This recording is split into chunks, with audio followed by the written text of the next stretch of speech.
You're listening to Win-Win, an entrepreneurial community with your host, Ben Wolf.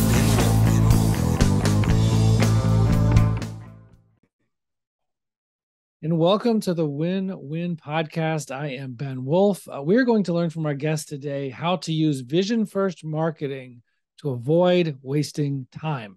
Going to be talking about that after I ask all of you guys who are listening to or watching this to like, subscribe, leave a review, follow, whatever it is that you're allowed to do on the platform on which you are listening to or watching this conversation. So with that, I want to get into introducing our guest today. She is a fractional CMO and is the co-founder of Foundations First Marketing. The fractional leadership organization that I founded, we in our leadership team actually worked with Cindy and her co-founder, Michelle Tresimer, to come up with our vision statement for fractional leadership. So obviously, I have a great feeling and a lot of gratitude to Cindy for that. And actually, I didn't say her name yet, so a little giveaway before I officially announce her name. You can find out more about them and what they do at foundationsfirstmarketing.com. And with that, I give you Cindy Skach. Welcome, Cindy. Hi, Ben. Thanks for having me here. I've been watching a lot of your podcasts, and we're good friends, so I'm happy to be here. So where would you like for me to start? Well, I'd like to ask you to start with what I would ask all my guests to do, which is like a 2-minute background to give people some context into kind of setting up our conversation today. Like, what's going to be the context that's going to help people know where this is coming from or why you're so passionate about this. I know your name of your firm is Foundations First Marketing. The work that Fractional Leadership did with you was about our vision statement. And so we talk about vision first marketing. Like, give us a quick 2-minute history, background, context for how we're talking about that.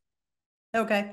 My background is I started out in sales leadership and moved into marketing. So I worked with a lot of small businesses and a lot of, I was with Time Warner Cable for 15 years in various marketing leadership positions. And then for the last 5 years, I've been in the fractional leadership position and been working with Michelle. And through the course of working with my experience with clients and Michelle's experience and running her digital marketing agency, we saw a lot of gaps. We saw a lot of where businesses were focusing on tactics first. And that it's really hard, especially if you look at this from an agency perspective, it's really hard to focus on the tactics when you don't have the direction of the strategy and the business doesn't know where they're going. So we put our heads together and came up with Foundations First, which is the framework that guides our clients through 20 different foundational marketing elements. And it starts with the vision. Just like you mentioned, the workshop that we did with you guys is helping you establish your vision. And then everything that you do would go through, whether it's supporting that vision and whether it's the right direction to go to support that, or if there's another way to go. Right. Well, it's interesting when you think about what you talked about with agencies, and I guess I realize is, tell me if you agree with this. Totally off script of what we plan to talk about, but tell me if you agree with this theory is that there's an inherent incentive for them to focus on tactics rather than strategy and foundations, because most of them get paid on executing the tactics.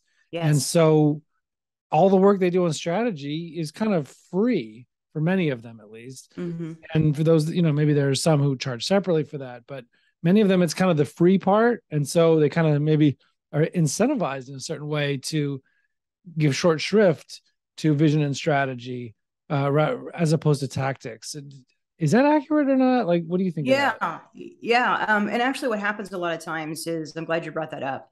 So an agency, and again, it's a natural progression of what happens. If an agency's focus is on lead generation, or if their focus is on content, or their focus is on social media, they're going to think through that lens. So if they do any sort of assessment, if they do any sort of guidance or strategy guidance with you, it's going to be about how to focus you from that direction and get the most out of that area. It doesn't mean it's wrong. It just means that there's a different approach. We take more of a holistic approach of backing it all the way up. Let's not even talk about tactics. Let's talk about your business. Let's talk about your goals. Let's establish your KPIs and not a KPI that's a vanity KPI. We don't really want to focus on how many visits to your website. We want to know how many engagements happen from your website. How many people went to your website and filled out a form and turned into a sale of your business. That's more important to us. And when you talk about a tactic, it's hard to get there until you have all those tracking mechanisms in place and the KPIs in place. So, I work with a lot of our clients, helping them understand the importance of the correct KPIs, because once you have that, you can hold your agencies, your marketing team, everybody more accountable. And everybody really appreciates, like, okay, this is what I'm focused on. This is where I need to go. And it just helps them, prevents them from wasting money and being more efficient. So before we get into like what you do or what you recommend, when people don't take this vision first or strategy first approach, like what do you see happening? Like what's happening to them? What are they experiencing? What does that look like? It looks like a lot of frustration. I see it all the time. It looks like CEOs getting really frustrated with the fact that they feel like they're wasting money. And many times without a strategy, they are wasting money. So you're spending a lot of money on different tactics. You're spending a lot of money on agencies and, tens of thousands of dollars a month in many cases. 6 months down the line, a year down the line is usually when I talk to them and they say, help. How can I you not share a story of like some company and what they did before, what they tried, how it was going? Yeah. So we have businesses come to us and just what I described. They come to us and they say, I'm frustrated. I'm spending a lot of money on marketing. I'm not seeing any result out of this. So we had just recently a business that we're working with that came to us, said the same thing. A lot of times what we do is say, pause, stop your marketing. Let's back up and help you be more efficient. Let's help you be more. And what they'll tell me a lot of times is, my agency is telling me to just keep running the ads. Over time, it will take place. Over time, we'll see the results. And there's some truth to that. But in reality, if you're running an ad that's reaching the wrong audience, that's saying the wrong thing, and you're not connected to what the results are, you could keep running it all you want, and it's more of a crapshoot than a strategic campaign. Mm-hmm. Okay, well, let's talk about then what should people be thinking about doing? What is vision first, strategy first marketing? What does that mean? Yeah. Well, it means from a vision standpoint, establish, like we went through with you, is establishing your vision statement, determining what that is. And then once you do that, everything that you do, all your tactics, all the questions or your initiatives from a marketing standpoint is going to go through the questions of, is this moving me towards my vision? And is this the most efficient way to get us there? Or is there some other way to do that? If you start running the exercise through that, then it helps you. And then from a strategy standpoint, just like I talked about, developing a strategy where the business owns the strategy. Somebody else doesn't own your strategy. Your agency doesn't own your strategy. The business does. And then when you go through and you establish your tactics, or you're ready to get your tactics, you've decided which is best for your business. And that's broken down into, like I talked about, we break our process down into 3 different functions: the leadership function, the management function, and then we get into execution, which is where the tactics are. The leadership function talks about the vision, the KPIs, and the budget. That has to be focused in leadership. Leadership teams need to focus on that. As far as when we get to the management function, and this is where the big difference it makes here. That's your brand messaging, that's your target markets, your product marketing, your staffing and vendors, your strategic partnerships, sales and marketing alignment, and your competitor analysis. All of those things need to be figured out before you can go into tactics, because it's going to depend on what you say. It's going to depend on who you talk to. It's going to depend on, maybe you've been thinking about doing lead generation, but that's not really the best way to reach your audience. Maybe you've been thinking about social, and that's not the best way to reach your audience. It's something that you might want to do, but you want to focus somewhere else. A lot of times it's a combination of a few things, or it might be focusing on content marketing. We see a lot of people come to us and saying, okay, our website's a mess, we want to update our website. And this is where we say, okay, let's pause. let's go back and go through the process the framework that I just went over. Before you do your website, before you spend any money on your website, let's make sure that you know what you want to say and who your audience is, who your competitors are. What are they saying? There's so much complexity into this. And what I find is so many businesses, it's really easy to just go hire somebody and say, fix our website, run some ads for me, give me some momentum. And that feels good until it doesn't. So what we want to do is say, just pause, spend the time to work on a strategy. It's not as sexy as just running with an agency, but it's going to be more impactful in the long run. You talked before, and I want to hear those two questions again, against which you should test any potential idea you have in marketing or even in business, maybe. But you mentioned quickly the vision statement or the vision. What is that? Can you just explain what that means? Yeah, the vision statement should capture where you want to be. So if you determine like in the next 5 years where you want to be, what that looks like, and you want it to be clear, you want it to be attainable, you want it to be measurable. A lot of times we see people, and we love it when they have a vision statement already, or they've worked on that. And then we just take it and we massage it a little bit and come up with a way to get it more measurable. Because if you're going to put everything through that, you want to say, okay, this is where I want to be in 5 years with my business. This is where I want, and it could be very different for different businesses. Some businesses, they want to be bought in 5 years. Your marketing strategy is going to be very different if you want to be bought in 5 years than a business that wants to grow 10 times in 5 years or 20 times, whatever the number may be. Right. And that gives us something to guide towards. Can you share any examples of like what vision statements look like? Can you share any examples? I'm trying to think of specific examples without using specific without identifying businesses. the business. Okay, you don't have to if you don't. Okay, you can't get sorry, one I don't mean to gloss on over short that. notice. Yeah, no problem.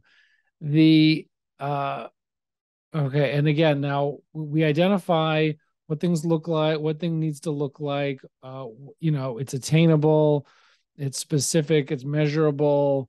And then you talked about those two tests, right? So tell us again about those two questions that you ask, comparing that vision statement against any potential idea that anyone has in the business, and then maybe how that looks like when you're applying it. Okay, let's make up like a fake vision statement, and we'll say, okay, for example, XYZ business wants to be bought in 5 years. Okay. And obviously it would be more specific than that, but let's just go with that. And we say, okay, somebody comes to the CEO comes to the marketing team and says, okay, I want to participate in this sponsorship. I see a great sponsorship opportunity. Let's do this. I think it'll really be good for our business. And you go through and you say, okay, well, is this going to help us get to our goal of being bought in 5 years? It could from an exposure standpoint. It could, there's a lot of things that it could do. But the real big question is there a better way to get us there? So if you look at, okay, let's say it's going to cost you $100,000 to sponsor this event, sponsor this, whatever it may be. Would it be better to take that money and put it elsewhere? Is that going to get you closer to being bought in 5 years? Look forward to the businesses that are looking to buy you. What do they want to see from your business? They want to see growth. They don't care if you're having exposure out there, or maybe they do. But if you get more specific on that, everything that you do is going to go through that lens. And I see this happen a lot of time with small businesses. It's real easy to have shiny object syndrome, and a lot of times it goes through, so-and-so is doing it, my competitor is doing it, so I need to be there, I need to be part of that. This kind of stops all that noise, and it gives a litmus test to help them make decisions on what is best for their business. Right. So you really have to have, I guess when you're thinking about any one idea, you can't compare it against whether this is better than alternatives to get us closer to that vision, unless you first identify what are the other things that we could be spending the money on, or we're spending our time and resources on. You have to I mean, you can't even ask the question. If you're only looking at one thing, you can't say, is this the best way? You have to look at a full list of possibilities. Absolutely.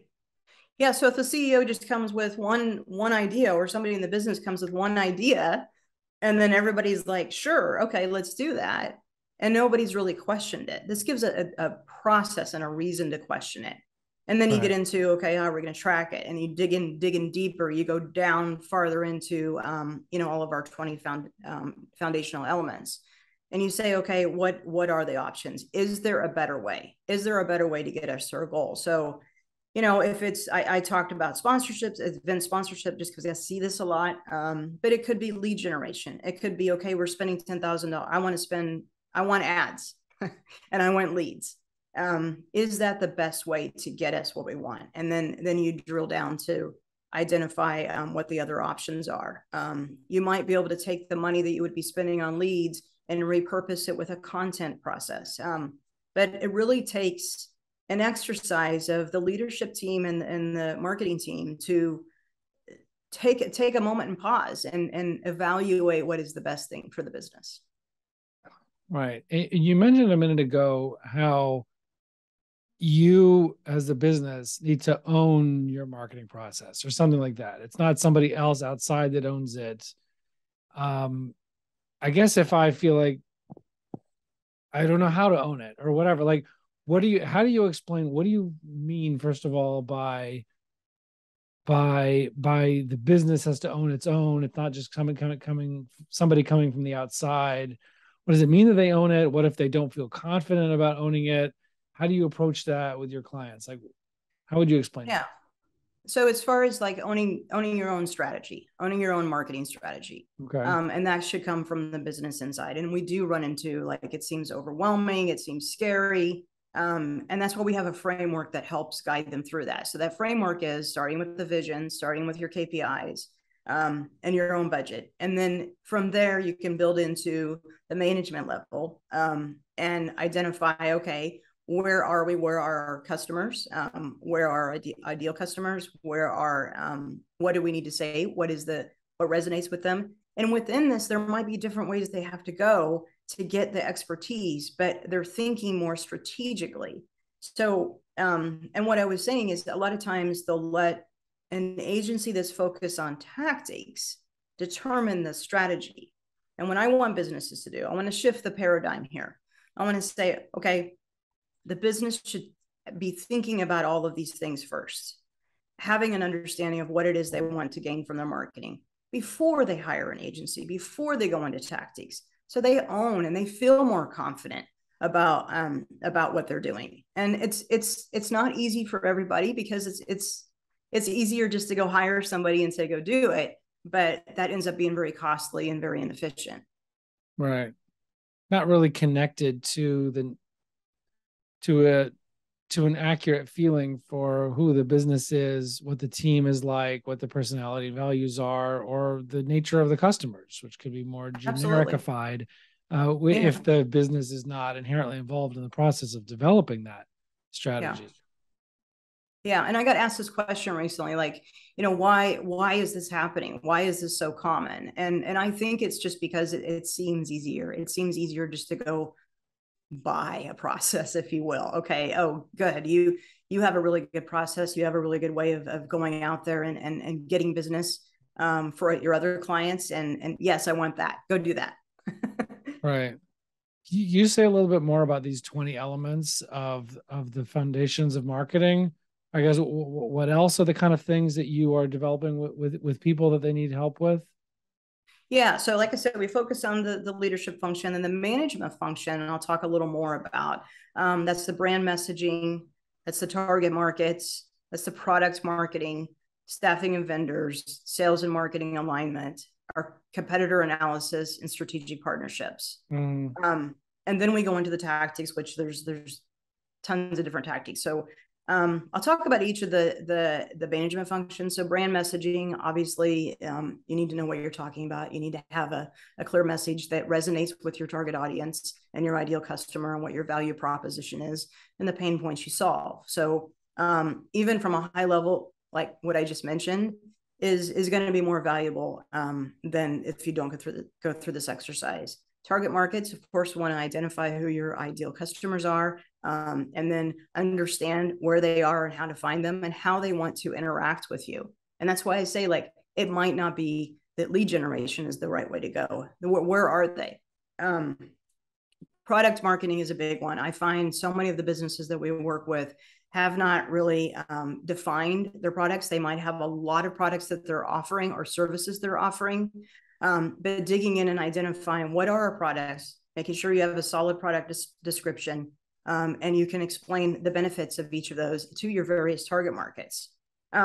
Staffing and vendors. What is your makeup today? How do you look, and what do you need to get to back to your vision? What do you need to get to your vision?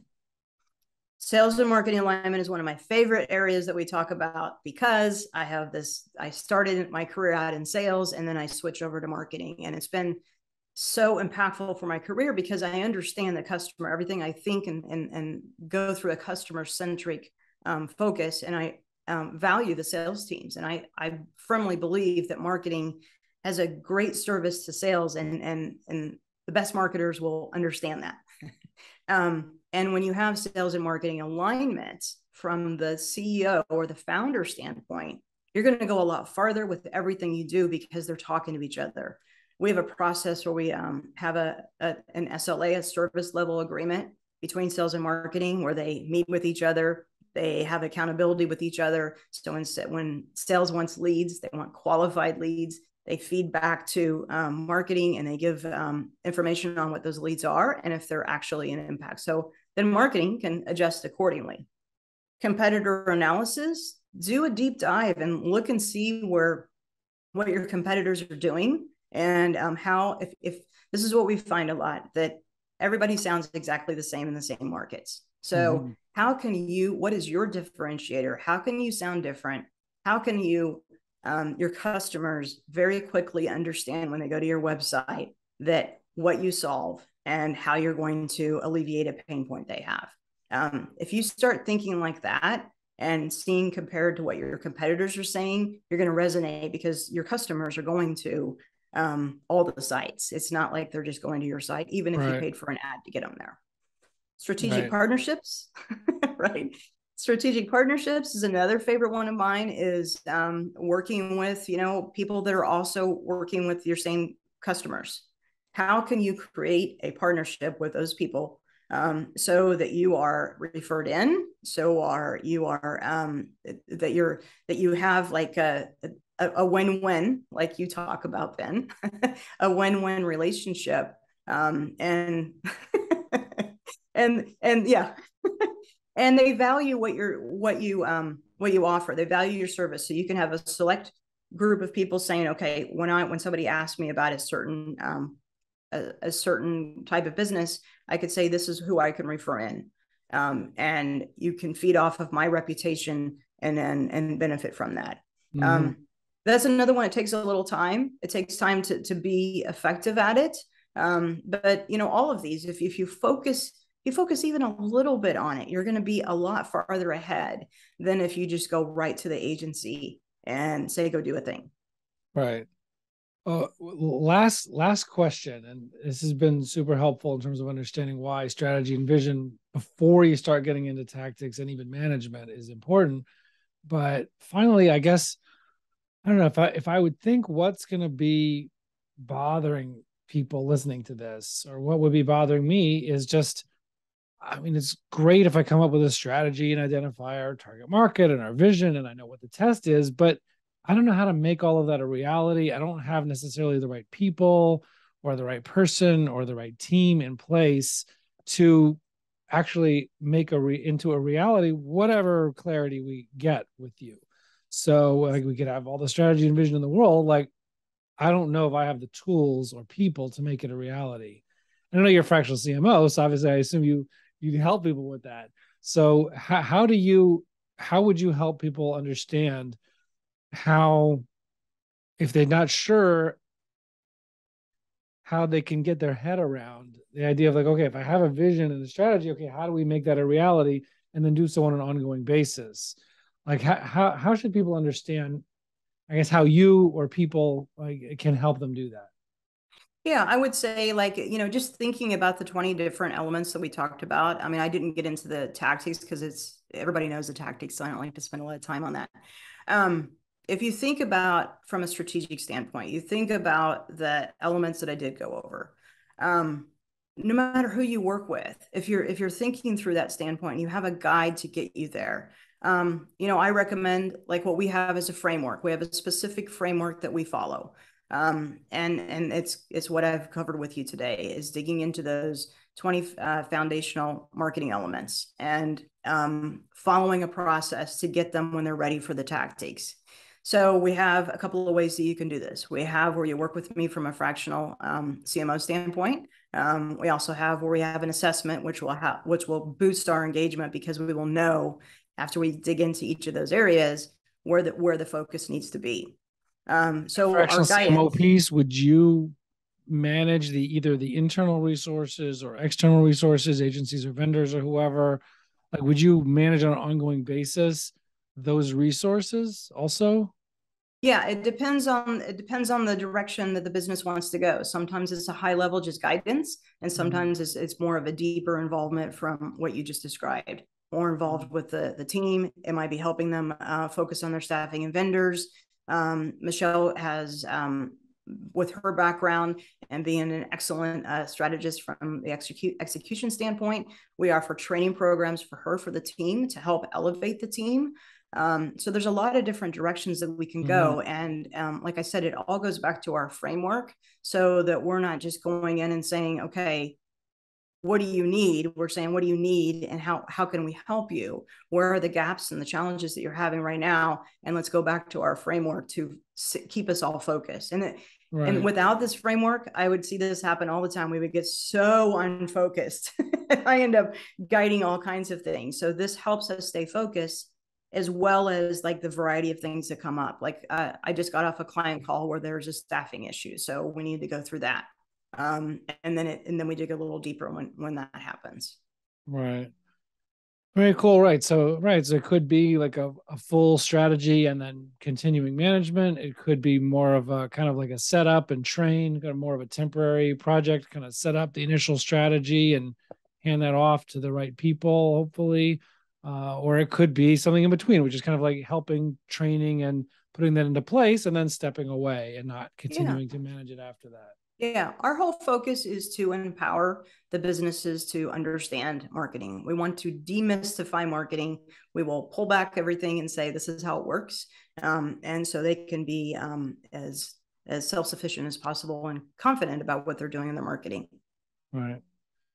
Awesome. Well, look, Cindy, I really appreciate it. Again, people can learn more about what you and your team does at foundationsfirstmarketing.com. But again, really appreciate you making the time and explaining all this stuff today. Thank you, Ben. It's been great being here. Awesome. And yes, I really appreciate it. And very grateful to you for coming out. And for everybody else, we'll see you on the other side. Thank you. You're listening to Win-Win, an entrepreneurial community with your host, Ben Wolf.